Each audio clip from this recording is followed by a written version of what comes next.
remember the answer.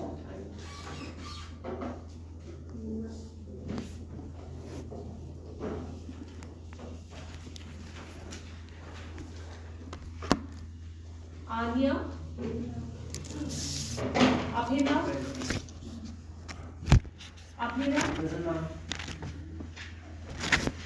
Alex, Arvind, Present, ma'am. Amelia, Anikele, Anirudh, Anjali, Present, ma'am. Anne, Annette, Present, ma'am. Angelina, Anugraha, Arish, Present, ma'am. Arsha, Aryan Chauhan, Aryan Malhotra, Present, ma'am.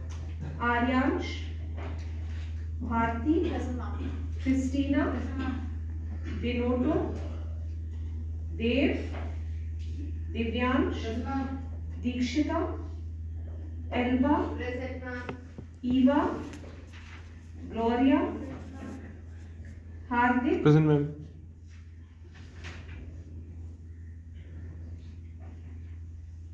Harsh, Himakshi, Present, ma'am. Himangi, Himani, Hobson, Present, ma'am. Ivania, Present, ma'am. Joanne, Kabir, Present, ma'am. Kasa, Present, ma'am. Kashish, Khushbu, Present, ma'am. Kushagra, Utsyapro, Lalit, Present, ma'am. Laltruza, Lavanya, Present. Nun, Mansi, Present, ma'am. Manna, Maria, Present, ma'am. Tasneem, Present, ma'am. Muskan, Present, ma'am. Naman, Present, ma'am. Nimit, Present, ma'am. Noel, Para, Present, ma'am. Prarthi, Present, ma'am. Pratyusha, Present, ma'am. Priyanshu, Present, ma'am. Rahul, Reet, Present, ma'am. Rekha, Sevin, Present, ma'am. Saman, Present, ma'am. Sara, Sherika, Shant, Shifa, Shiva, Present, ma'am. Srishti, Shubham, Sophia, Present, ma'am. Sparsh, Present, ma'am. Steve, Tanishk, Tannu, Present, ma'am. Glency, Present, ma'am. Teja, Present, ma'am. Tia, Tuan, Present, ma'am. Vartika, Present. Vidit Jay, Vidit Srivastava, Present, ma'am. Wansuo, Yashvardhan. Please come for tutorials having done some work. Why are you late? Why are you late?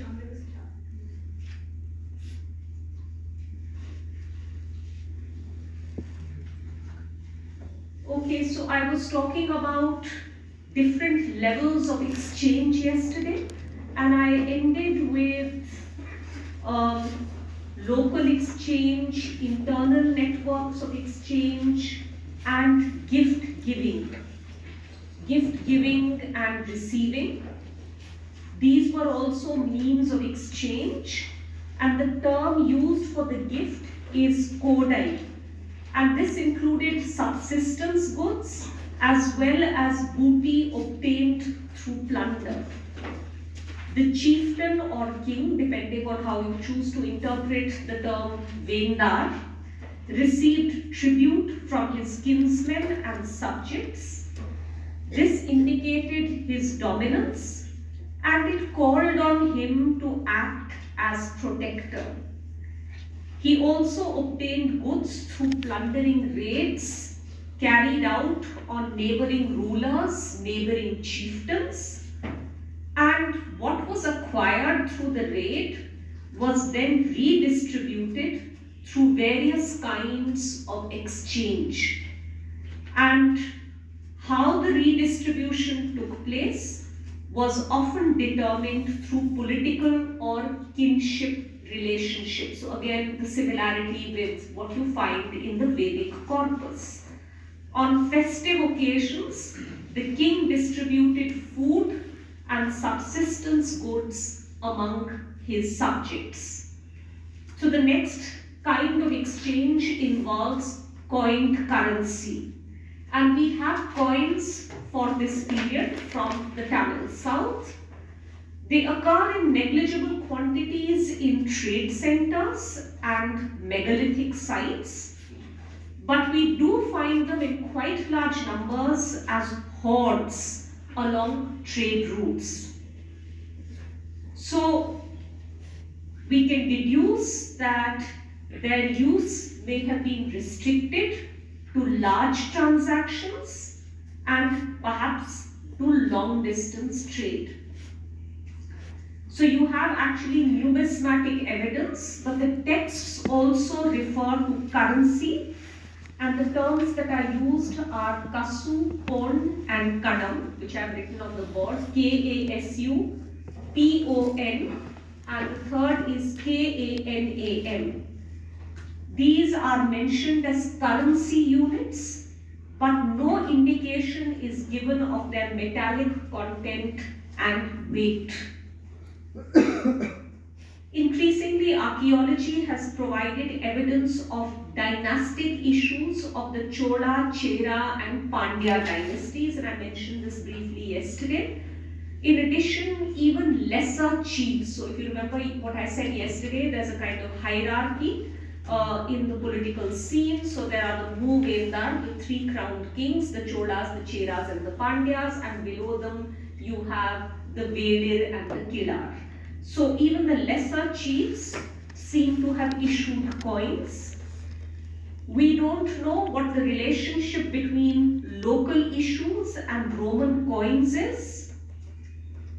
The earliest known Roman coins, which date to the 1st century BCE, are found in the Kerala region. Roman coins occur in Tamil Nadu and Andhra by the early centuries CE. So you see a spread of Roman coinage over time. These coins, that's the Roman coins, were in limited circulation. And this is underlined by the use of Roman coins as jewelry. So in short, as I've said on several occasions, there doesn't have to be a single explanation for the occurrence and use of coins. Coins are not necessarily only used as currency, as coined currency. They can also be used as deposits or sureties, which means that they're not being used for exchange, they're being used as sureties. So, not for circulation, but as a token that, this is, I have mortgaged my house, you can keep this till I get my house back. Or they can be used as primitive valuables, or they can be used as items in gift exchange. There has been an emphasis in looking at different kinds of exchanges on foreign trade. And in foreign trade, the focus has been on luxuries and exotic goods. On the other hand, I have drawn your attention to different networks of exchange, different kinds of exchange. But what the focus in academic work has been on foreign trade. And this was focused on luxuries and exotic goods, semi-precious stones, iron and steel, textiles, ivory, spices, forest goods such as teak and sandalwood, and very importantly pepper were exported from the Tamil region. So the Tamil land was also exporting a large range of items to the Western world. In return, Western merchants brought such things as Roman wine, gold and horses. And pepper, by the way, is referred to as black gold. Thapar has a very influential article titled Black Gold. There are two kinds of markets that are spoken of, and if you remember the description of Puhar that I read out, These are the day market and the evening market. So if you remember, I mentioned people speaking in different tongues in both kinds of markets. Merchants from near and far would have engaged in commercial transactions in these markets. The pattern of the monsoon winds was such that Western traders had to stay in the Indian ports for a couple of months. The Tamil texts refer to Westerners as Yavanas, Y-A-V-A-N-A, and they describe them as staying in the cities in separate settlements or in enclaves of cities. For long, historians have spoken about Western merchants coming to the subcontinent, and they're trading in cargoes of spices, particularly pepper and precious metal. But now it's clear that Tamil merchants also traveled to other lands and engaged in complex commercial transactions. The knowledge of the monsoon winds made it possible to cross the Arabian Sea in a span of 40 days from this very important port of Muziris, M-U-Z-I-R-I-S. So Muziris is the term that's being used in the Greek and Roman accounts, and it's a port on the west coast of India. This seems to have played a really important role in Indian Ocean trade. The Tamil texts also refer to something that is Muziris, which is Muchiri, M-U-C-H-I-R-I, where the texts tell us that the boats of the Yavanas raised the foam on the Periyar as they came with gold and left with pepper. So pepper was being exported and Roman gold was coming into India. Historians and archaeologists have long been preoccupied with finding the site of Muziris. And recent excavations in the lower Periyar basin have made a claim for identifying the settlement of Pattanam, P-A-T-T-N-A-M, in the Ernakulam district of Kerala with Muziris. And I mentioned yesterday the work of P.J. Cherian, and you can find this most easily on Sahapedia. Pattanam is also the first early historic urban site on the Kerala coast, which has provided evidence of Indo-Roman trade. So for example, there are finds of Roman amphorae, A-M-P-H-O-R-A, R-A-E in the plural. And this is, as you know from your school textbooks, a type of Roman pottery. These are jars with a large oval body, a narrow cylindrical neck, and two handles. So you've got photographs of amphorae in your school textbook.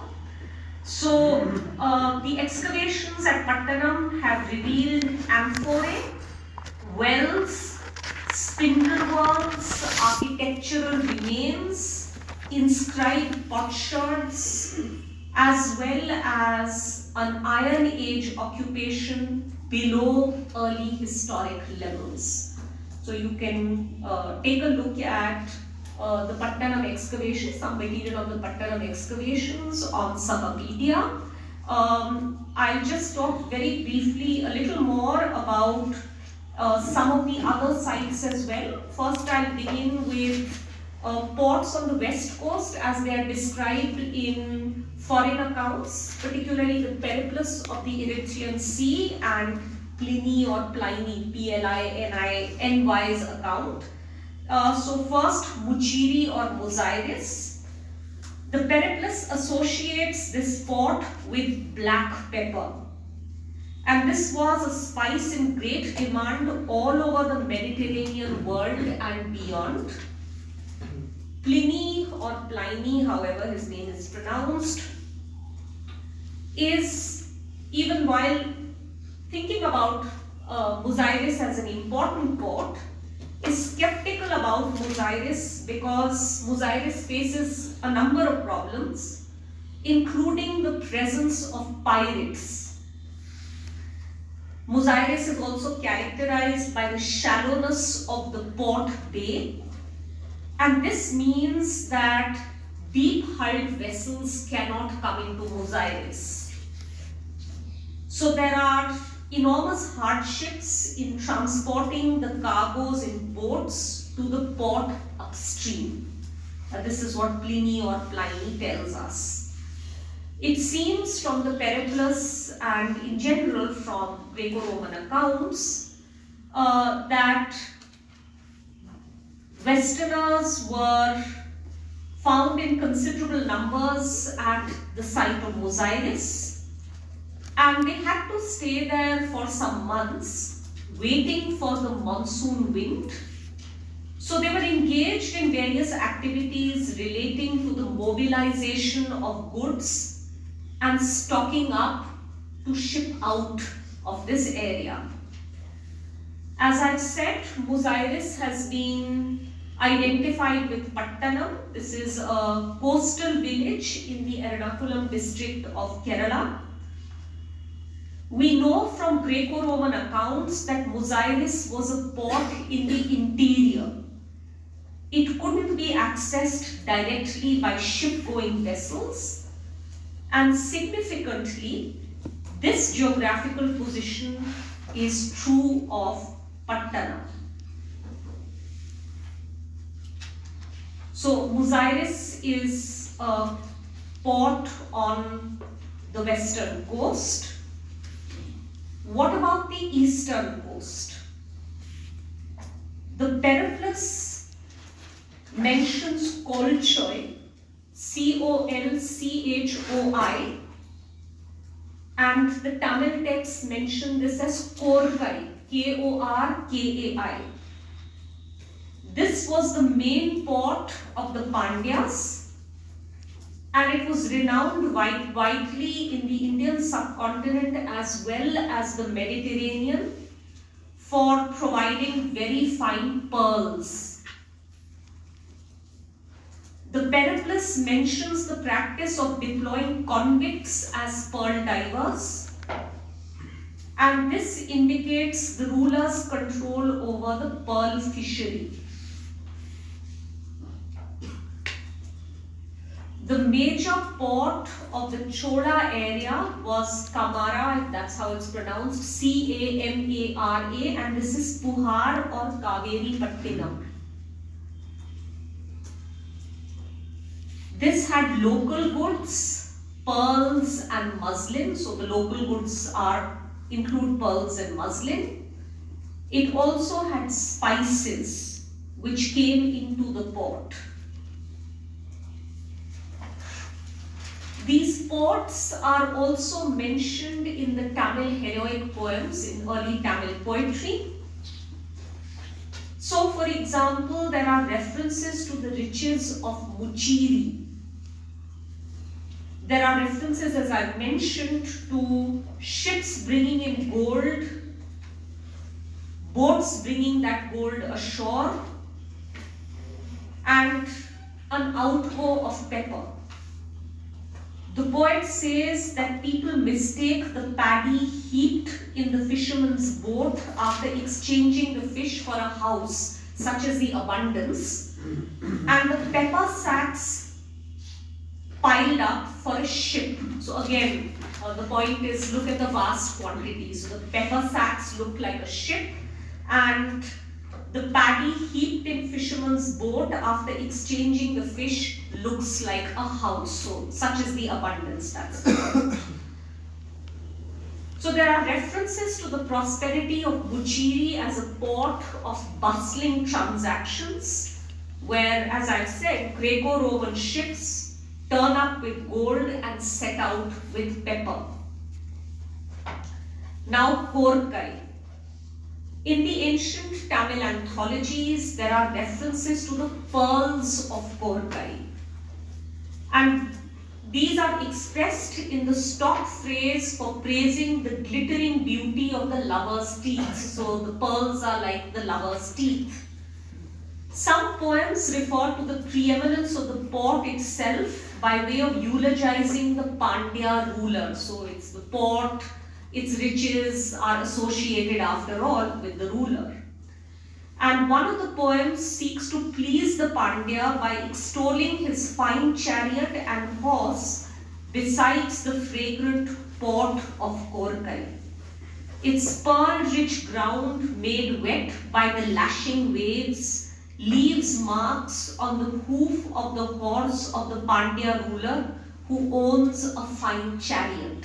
So all of this then gets tied up with praising the ruler. Another poem alludes to the features of the port.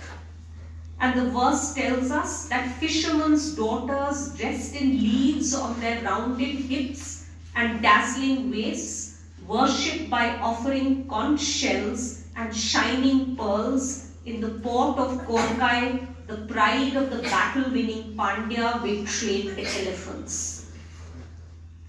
Another verse provides another similar example of signifying the opulence of the port based on the abundance of pearls. What seems to be important is the pearl oyster rich sea coast of the Korkai port. There are clearly good returns from this, and this accounts for the prosperity of the ruler as well as the fisher folk. The ruler earning gold in exchange with the Greco-Roman merchants, and the fisher folk earning subsistence goods through haggling with others. As far as Puhar is concerned, we have descriptions of how Puhar is a place of convergence. So again, in early Tamil literature, Puhar or Kaveri Pattinam is a port where horses were brought from distant lands beyond the sea. So it's a place where all kinds of goods and people and trading items converge. Pepper was brought into Puhar, gold and precious stones came from the northern mountains, sandal came from the mountains towards the west, pearls came from the southern seas, coral came from the eastern seas. The produce of the regions watered by the Ganga, all that is grown on the banks of the Kaveri, articles of food from Sri Lanka, and the manufactures from Burma. So all of this came together at Puhar. So Puhar is a site of convergence, in short. Things coming in from south, east, west, north. The commercial riches of Puhar are mentioned because you find all kinds of resources arriving from regions far and wide. So horses arrive through water, sacks of pepper reach in caravan carts, apart from costly objects such as gems and gold of the northern mountain, sandalwood of the western mountain, pearls of the southern sea, coral from the eastern sea, resources from the Gangetic regions, the produce of the Kaveri, foodstuffs from Sri Lanka, artifacts from Burma, and so on. So this is a port which sees the convergence of all kinds of goods. So that's important in thinking about the nature of ports. What do we know about the people in these ports? So some work has been done on Arikamedu, Arikamedu, and close to it is the Iron Age settlements of Suttukeni, Suttukkeni.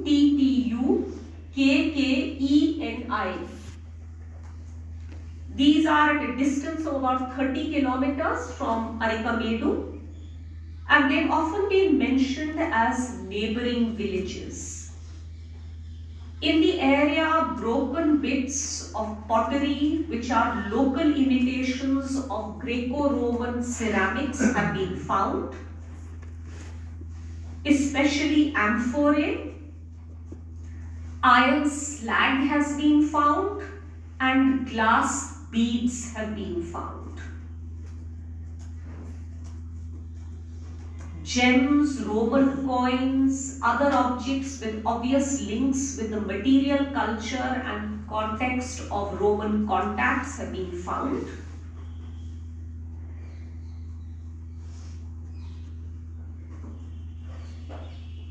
So in short then, ports do seem to have been sites of production and exchange.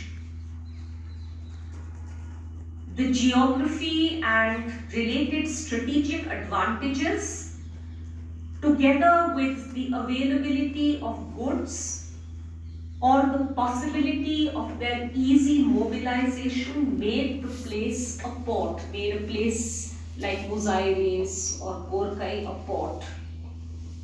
Ports then became points of convergence of merchants and craftsmen, because merchant mariners camped there at least for a few months.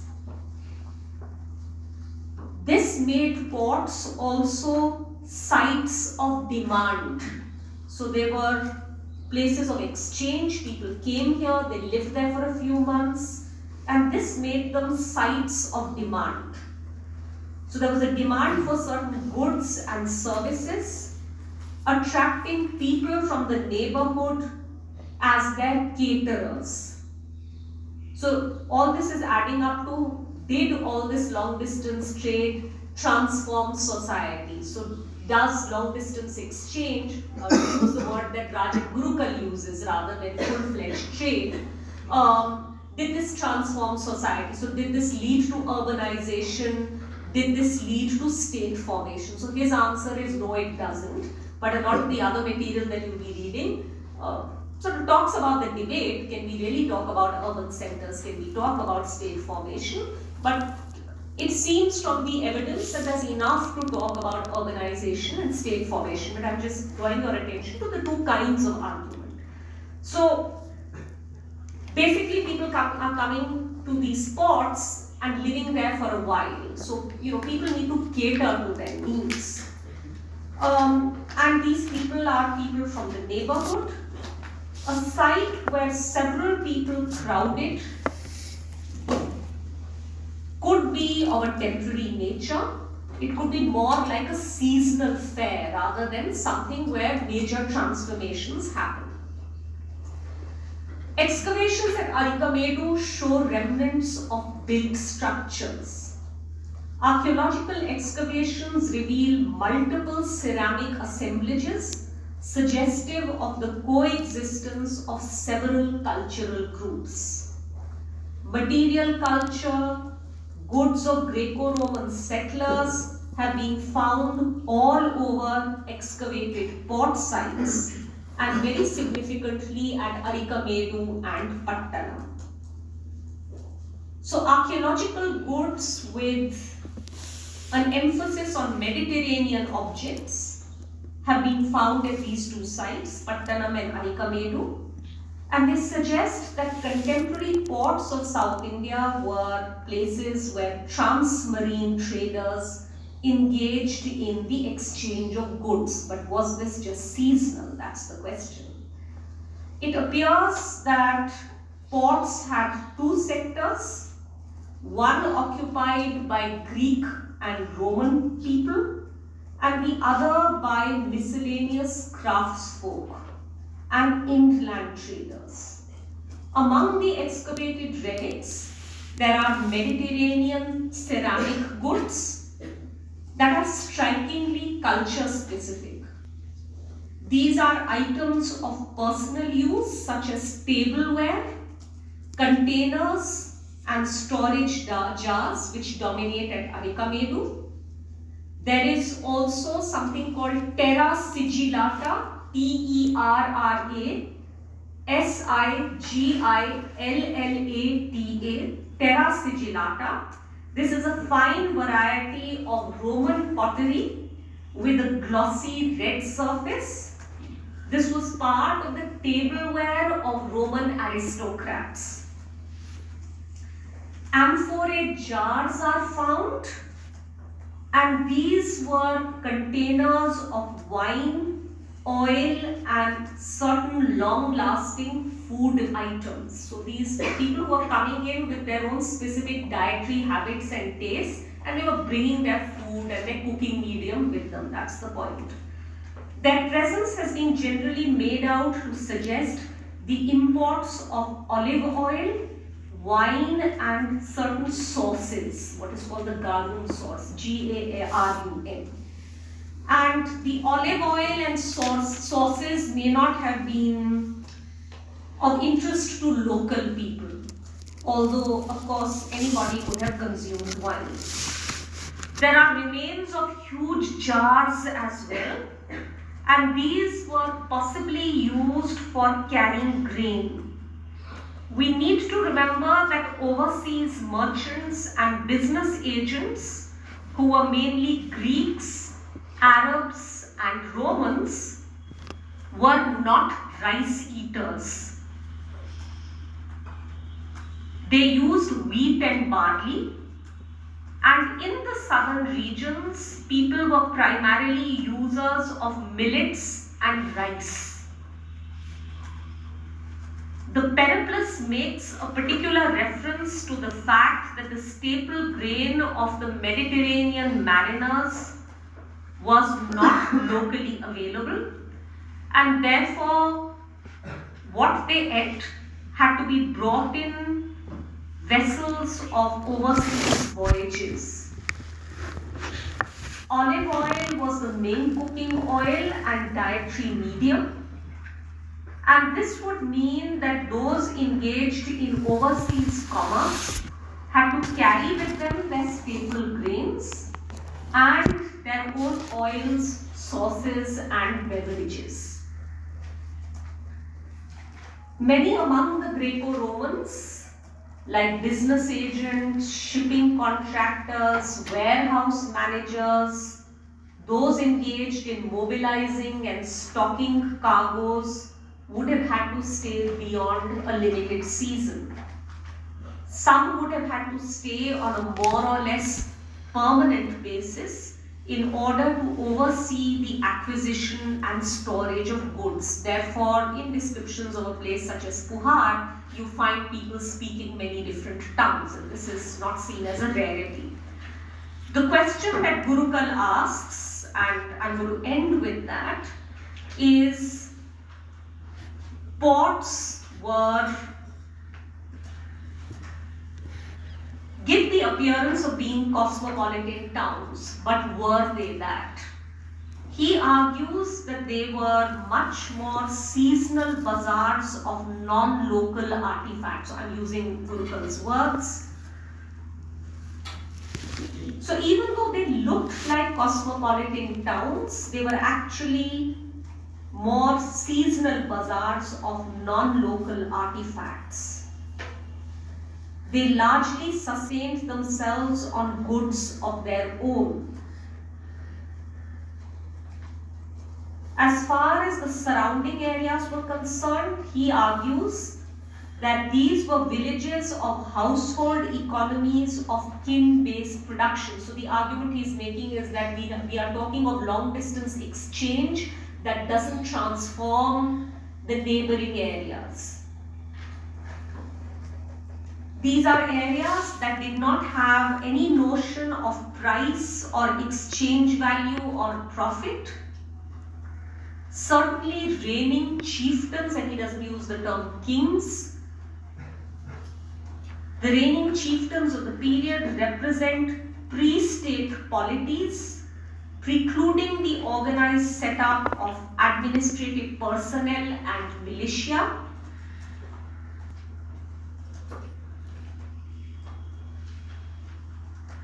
We cannot find the existence of money, markets and urbanization.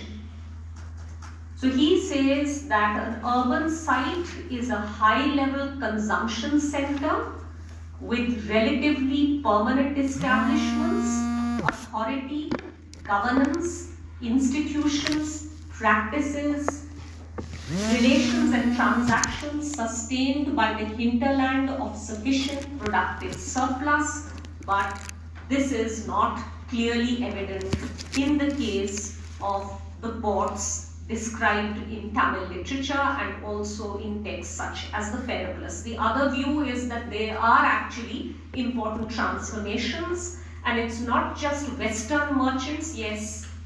Why does he say that there was no existence of money when we have coins? Yeah, so he's saying that a lot of that coinage is not used as coined currency. It's used as primitive valuables or surety. So that's the argument, right? So I'm just drawing your attention to these two different views. I think the evidence adds up to state formation, even if you don't have enough evidence of an elaborate administrative machinery. There do seem to be urban centers. So I think that, theories that are drawing very heavily on anthropological evidence are driven by those theories that are heavily drawing on anthropological models, sometimes don't adequately, I think, pay attention to the empirical evidence, right? To me, there do seem to be important transformations, but since Gurukul's work is in your reading list, I'm drawing your attention to it. Even Champaka Lakshmi goes beyond this, and she's an earlier generation, right? And in general, people will highlight the debate, but they'll say that you can talk about a certain amount of urbanization, at least incipient state formation and so on. So I'm giving you both views, and you can choose whatever you feel more comfortable with. Just, I think the evidence adds up to more than what Gurukul would have us believe. And you can find, Gurukul has written a book on Indo-Roman trade, but you can find a summary of that in the Romila Thapar Festschrift, which Parav certainly has. So there are two articles which are interestingly quite different from each other. So there's an article by Gurukul, which is much more conservative and uses anthropological models to say that there's much less going on than people generally say. And there is also an article by Rodavir Chakravarti, which is arguing something quite different. So if you want, you can take a look at both. So they're very often covering the same terrain, so to speak, but making completely different arguments. And I think it's actually very appropriate that this should be in a Festschrift for Romila Thapar, because she's engaging with such a wide variety of ideas and incorporating what she finds most convincing. So we thought this was, only right that we should have both Rodavir Chakravarti and Rajan Gurukul in this volume. So you can take a look if you want.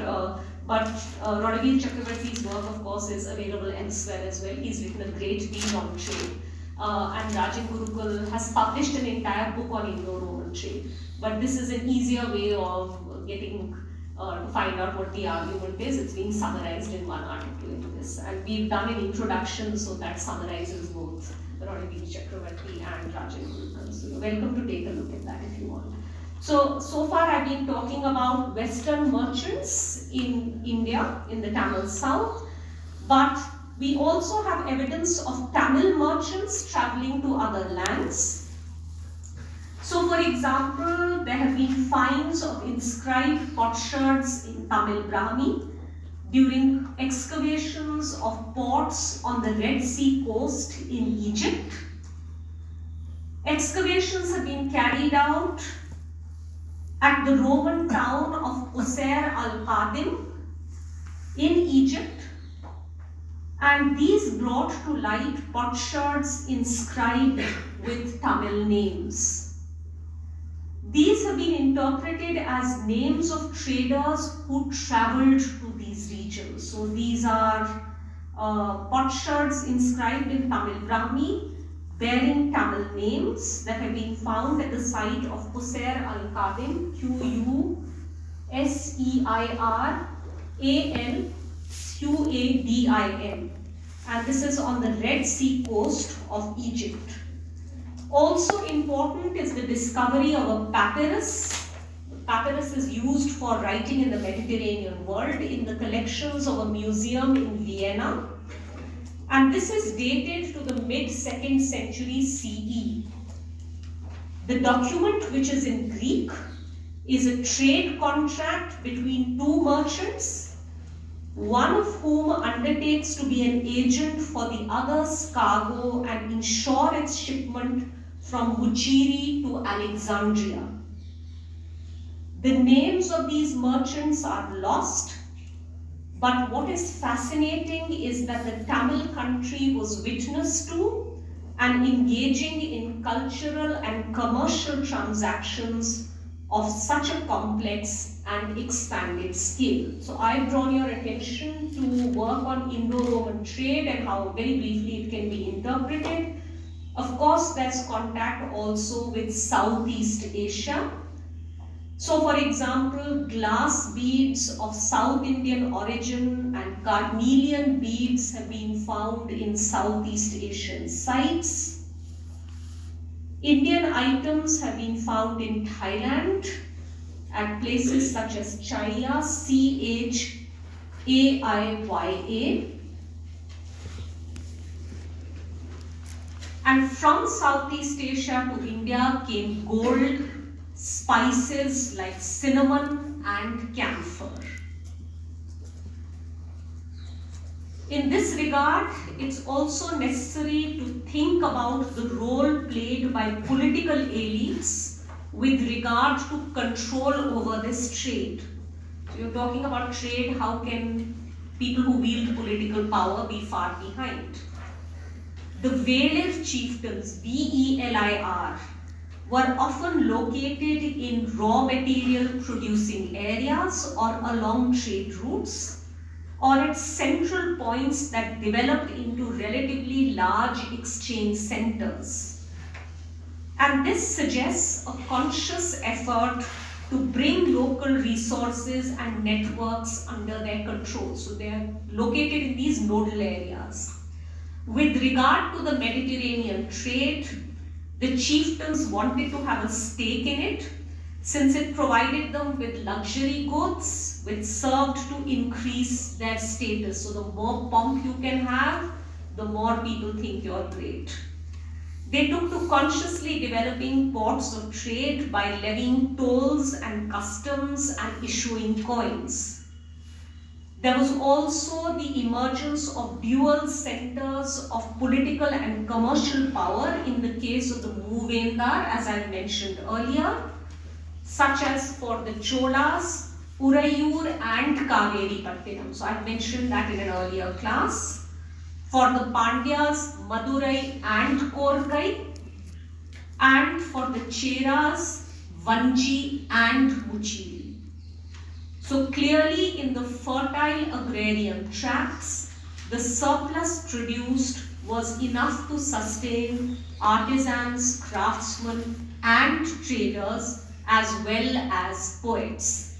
So you have the beginnings of differentiation in society. So there are various groups that are referred to in the texts of this time. They seem to have been divided on a professional basis rather than a caste basis. So there are references in the poems to hunter-gatherers, pastoralists, fisherfolk, farmers, sailors, soldiers, warriors, bards, and Brahmins. So these are the groups, some of the groups that find mention in the texts of the time. So I ended with Brahmins. Brahmins certainly find mention, and they are shown performing certain sacrifices, but they do not seem to have had ideological hegemony in this period. So in short, the Varna Jati system had not been put in place. There are certain groups that are believed to be polluting, and these are groups such as the Panans, P-A-N-A-N, so these are bardic groups, and the Parayans, P-A-R-A-I-Y-A-N. So this of course results in the English word pariah. So someone who's a complete outcast is a pariah. So and so is a social pariah. So that comes from the Tamil Parayan. So groups such as the Panans and the Parayans are spoken of as being a source of polluting power. George Hart talks about this also. But there is nothing to indicate that they were treated like the untouchables of later times. Rather, the evidence seems to suggest that groups later treated as untouchables had positions of dignity and status in this early period. So there is a differentiation between different social groups. There are Brahmanas who are mentioned as well, and they perform sacrifices, but it isn't really a Varna Jati society. So for example, fishing groups that were later treated as untouchables are in this period described as possessing considerable wealth and status. Evidently, social relations of this period, while unequal, were not rigid, and they were flexible enough to allow marriage and interdining between different groups. So remember, in the functioning of Varna Jati, there are two important things, and in following those who wield power in our country these days, I'll use the kind of system that they do to remember two M's, meals and marriage. So when you're thinking about how flexible or rigid the Varna Jati system is, think about meals and marriage. So these are quite crucial in thinking about whether we are looking at a fairly fluid and flexible system, or whether we are looking at hierarchies that have crystallized perhaps into the form that we are familiar with. So we still have about 5 minutes. So I'm now doing the second unit of the syllabus. So I started with the first, focusing on the Mauryas, and focusing particularly on the Mauryan Empire and Ashokan Dhamma. Obviously the two are connected, because the argument that Thapar and others have made is that Dhamma is a political tool for welding a subcontinental empire. Then I went on to the post-Mauryan period, and in that you have to focus for the exams on the Satavahanas and the Kushans, okay? And then I've done the Tamil South, and since I did in fact pretty much all of this, focusing on source material, I did Tamil political processes as part of a larger discussion of source material and other important aspects, including the Tinai, trade, urbanization. So all of that I've covered. So that brings us to the second unit. So I've done the Tamil South for the second unit, and I'm now going to look in the next class at social stratification, focusing on class, caste and gender. And I'm going to be largely using Uma Chakravarti's work. For the specific details, you can just look up Upinder Singh. But I will, she has a chapter by chapter and period by period discussion of how society is changing. So you can look at that. But I'll highlight some general themes. I'll talk about untouchability. I'll talk about megasthenies. So that's what I'm planning to do. And then I'll look at economic conditions. For the Tamil South, I've already done that. And I look at the Mauryan economy and the post-Mauryan economy. So that's my plan. But in the next class, I can start with society, focusing on caste, class and gender. And as I say again and again, and this is of course well established, and Ambedkar has made this point as well, without control over women's sexuality, the entire Varna Jati system would collapse. So in Uma Chakravarti's work, the gender dimensions are really important. So women can do what they want, have relationships and liaisons with whoever they want, the entire structure of society would collapse, okay? And caste is a reality. I'm sure you realize that, although very often I have heard students, especially in my early years when I found students were more free with saying whatever came into their heads, that we don't practice caste in our family, caste only exists in the villages. You think about your own lives, we all practice caste distinctions. I mean, I know this about my own family for sure. So we are not above all of this. Caste is very much a reality, and it's not a creation of colonial times. Just look at the texts. Of course, there are many ways and innovative ways of reading them. So there's a good deal that's going on, which suggests, of course, that we are not looking at an unchanging society from time immemorial. Nor does the textual evidence or the epigraphic evidence suggest that this is a benign division of labor. Okay, otherwise, what's the point of having movements of caste assertion and movements for the dignity of certain castes, right? This is not a creation of the last 200 years. So, if something is only 200 years old, it's very easy to overthrow that system. These are clearly arrangements that were put in place long before that. Otherwise, you can just say this is a colonial invention, we go back to an earlier glorious past, right?